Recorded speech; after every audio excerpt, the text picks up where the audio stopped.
Hey, church, this is Andrew Gilmore, the Director of Discipleship, and I'm here with Drew Shelley, our Senior Pastor, and we want to share with you our fourth weekly devotional. Believe it or not, we're already on to our fourth week with our preaching series, Connecting with First Things. It's been incredible to read God's Word and reflect together before coming together to worship and hear again these same scriptures.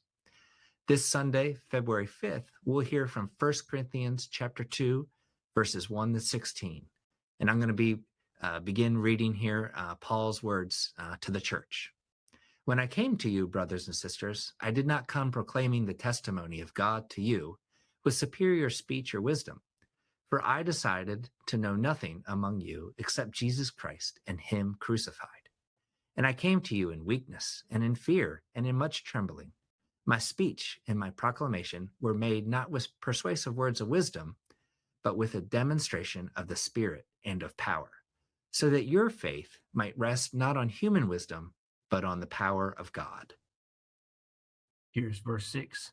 Yet among the mature we do speak wisdom, though it is not a wisdom of this age or of the rulers of this age who are doomed to perish, but we speak God's wisdom, secret and hidden, which God decreed before the ages for our glory.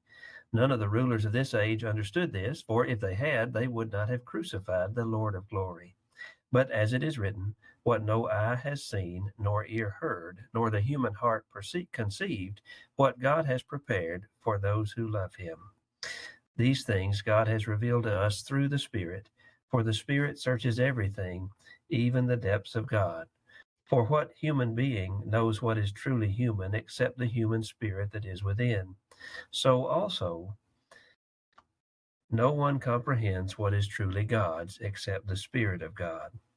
Now we have received not the spirit of the world, but the Spirit that is from God, so that we may understand the gifts bestowed on us by God, and we may speak of these things in words not taught by human wisdom, but taught by the Spirit, interpreting spiritual things to those who are unspiritual. Those who are unspiritual or natural do not receive the gifts of God's Spirit, for they are foolishness to them, and they are unable to understand them because they are spiritually discerned. Those who are spiritual discern all things, and they are themselves subject to no one else's scrutiny. For who has known the mind of the Lord so as to instruct him? But we have the mind of Christ. It's interesting to hear how Paul described himself before the Corinthian church in the first 5 verses of chapter 2. Paul explained how he didn't use lofty words. He came in weakness, in fear, and in trembling without human wisdom.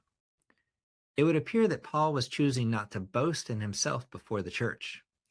If you remember from last week's devotional, Paul told the Corinthians that if they should boast, it should only be in the Lord. Paul was taking his own words to heart.